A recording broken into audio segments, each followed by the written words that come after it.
Hello, Jessica with the Tillamook County Library Bookmobile here with another story time. Today we're going to read about tricksters, sharing, and learning to get along. This story is called Those Darn Squirrels by Adam Rubin and illustrated by Danielle Salmieri. You ready?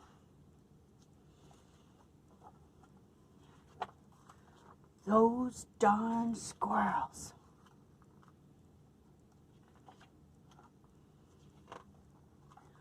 On the outskirts of town, at the edge of the forest, there was a little old house. The only thing older than this house was the man who lived in it, Old Man Fookwire. Old Man Fookwire was so old that when he sneezed, dust came out. He was also a grump. He hated pie and he hated puppies. The only thing he liked was birds. All summer long, the old man painted pictures of the birds that visited his backyard. There were whirlybirds and bonga birds and baba birds and yaba birds. Even a rare flugel bird came by once or twice. Fookwire's paintings weren't very good, but the birds never said anything. When the air turned crisp and the leaves began to change color, the old man grew sad. He knew that soon the birds would fly south for their winter, as they did every year, and that he would be lonely. Then he had an idea. If he fed the birds, maybe they would stick around. So Old Man Fookwire built beautiful bird feeders and put them up all around his backyard. He filled the feeders with delicious seeds and berries, and soon birds came from all over the forest just to eat in the old man's yard. But the birds weren't the only one who liked bird feeders. The squirrels did too. Not many people know this, but squirrels are the cleverest of all woodland creatures. In fact, they're fuzzy little geniuses. They can make a house out of a tree, a bed out of a bunch of leaves, and a box kite out of twigs, dirt, and squirrel spit. They are also excellent at math. Winter was fast approaching, and the squirrels needed to gather as much food as they could to get ready. So they decided to take some of the birds' food. The birds were not happy. Neither was Old Man Fookwire. When he discovered what had happened, he shook his old man fist and yelled, "Those darn squirrels!" He filled up the feeders again, but this time he hung them from a clothesline. Then he went back inside, confident that the squirrels would no longer be able to get the seeds and berries. Do you think it's going to work? But the squirrels were determined. They devised a plan, and this time they took all the food from the bird feeders. Oops. The birds were furious. "Humph! Humph! Humph!" yelled the bonga bird. "Those darn squirrels!" Old Man Fookwire yelled. "Yum!" said the squirrels. "Look at their tummies." Now it was Old Man Fookwire's turn to devise a plan. He went to the general store to get supplies. He bought lasers and clamps.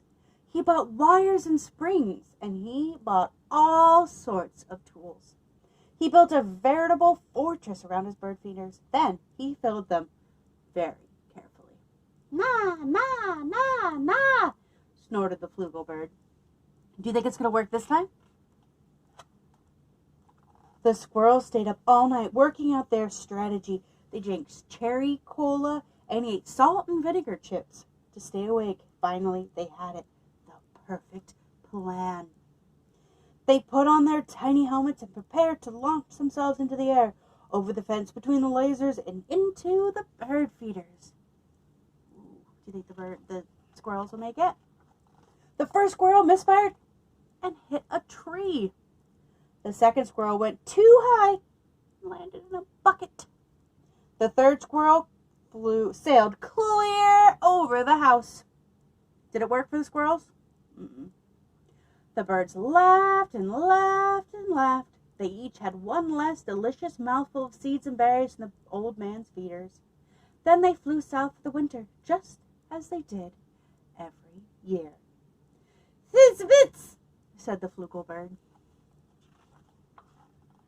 After the birds left, Old Man Fookwire was lonely, just as he was every year. He fixed himself some cottage cheese and pepper, his favorite snack. But he was still lonely. When he looked out the window, the squirrels could tell he wasn't happy. "Go away," shouted the old man. "I don't like squirrels." The squirrels held a meeting deep inside a large tree. They decided to give the old man the present to make up for taking the seeds and berries. It says squirrel meeting tonight. Now, not many people know this, but squirrels are not only fuzzy little geniuses. They collect just about anything they find on the ground. These squirrels had a vast stockpile of spectacular junk to choose from. But what would Fookwire like? Bottle caps? Popsicle sticks? Postage stamps? Finally, they had it. The perfect gift. The squirrels stacked all of their loose change on Old Man Fookwire's doorstep. There were dimes and pennies. There were nickels and quarters. There were even a few tokens from Coco's arcade. It all added up to $47.37. Plus a few rounds of skee-ball. "Maybe you squirrels aren't so bad," said Fookwire when he found the coins. "But I still like birds better." That gave the squirrels another idea. They raided their junk collection again and got to work. When Old Man Fookwire woke up the next morning, he was amazed to see that the birds had returned. But wait, those things weren't birds. They were squirrels in disguise. "Great googly moogly," said the Old Man Fookwire. "This will make quite the painting." He ran outside and took down the lasers and the wires and the spring-loaded trapeze. He turned all the bird feeders into squirrel feeders. Then he painted till his brush ran out of bristles. The squirrels were so overjoyed they had a party in Old Man Fookwire's house. "Those darn squirrels," said Fookwire, and he shook his old man fist and smiled. They learned to get along, didn't they, those pesky squirrels? All right, our next story is called Bruce's Big Move by Ryan T Higgins. This is a pretty cute one, too. Bruce's Big Move. Bruce was a bear who lived with 4 geese because he was their mother.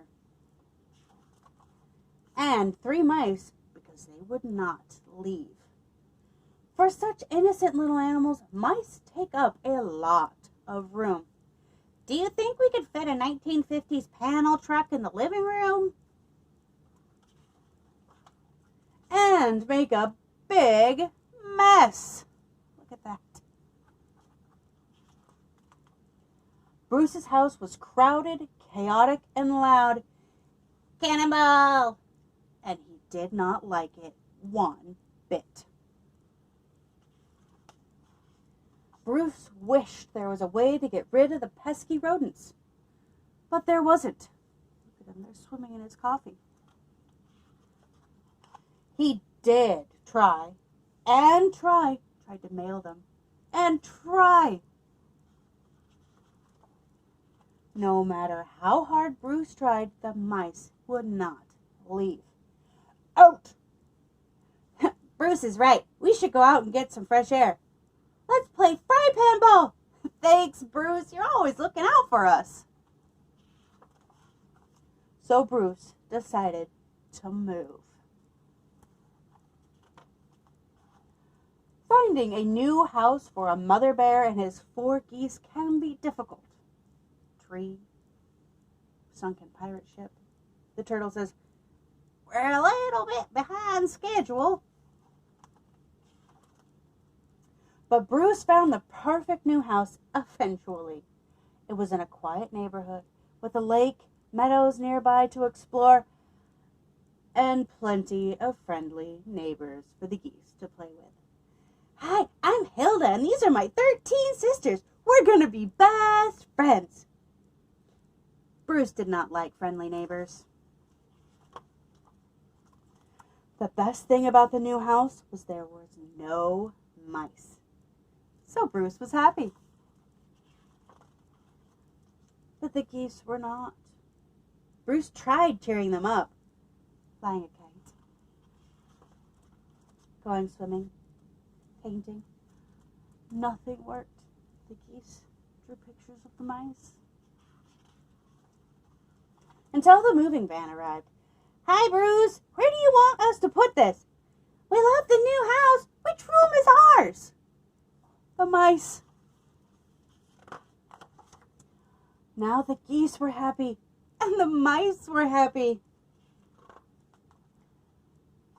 Bruce was not. This calls for a celebration. Let's have a housewarming party! Bruce's house was once again crowded, chaotic, and loud. I want all these animals out of my house! Great idea! Let's play fry pan ball! And Bruce did not like it one bit. But it felt like home. Good night, Bruce. You're a good mom. I'm going to start charging you rent. We love you too, said the mice. Honk. The end. Isn't that cute? They learned to get along. Bruce realized he missed the mice after all. And our last story is called Muncha, Muncha, Muncha. And it's written by Candace Fleming and G. Brian Crass. Muncha, Muncha, Muncha.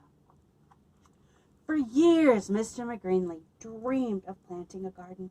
He dreamed of getting his hands dirty, of growing yummy vegetables and gobbling them all up. But he never once tried it until this spring, said Mr. McGreenley. This spring, by golly, I've got to plant a garden. So he hoed and he sowed and he watched his garden grow. Lettuce, carrots, peas, tomatoes. Yum, yum, yummy, said Mr. McGreenley. Soon I'll fill my tummy with crisp, fresh vegetables. But one night, when the sun went down and the moon came up, 3 hungry bunnies appeared. Tippy, tippy, pat, muncha, muncha, muncha. What happened? Did the bunnies eat his veggies? The next morning, when Mr. McGreenley saw his nod sprouts, he was angry. So he built a small wire fence all around his vegetable garden. There, he declared, no bunny can get into my garden now. Do you think it'll work? Let's find out. And the sun went down and the moon came up, and tippy, tippy, pat, spring, hurdle, dash, dash, dash, muncha, muncha, muncha. Did it work? No, those bunnies jumped right over. Oops. The next morning, when Mr. McGreenley saw his nibbled leaves and nod sprouts, he was really angry. So he built a tall wooden wall behind the small wire fence all around his vegetable garden. Humph, he humped. Those fallopiers will never get over it. No bunny can get into my garden now. Do you think it'll work? Do you think the bunnies will get in? Let's find out.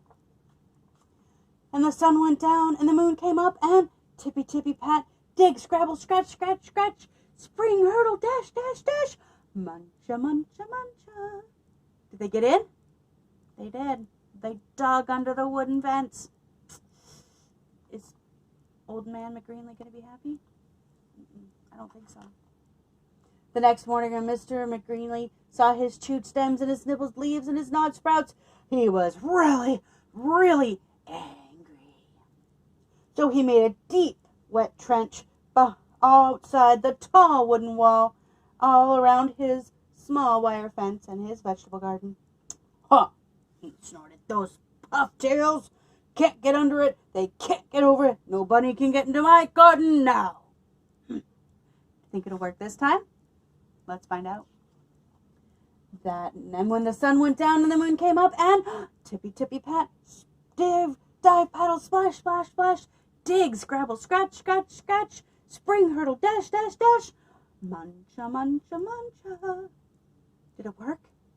No, the bunnies got in again, huh? Because they swam in the moat. What's going to happen now?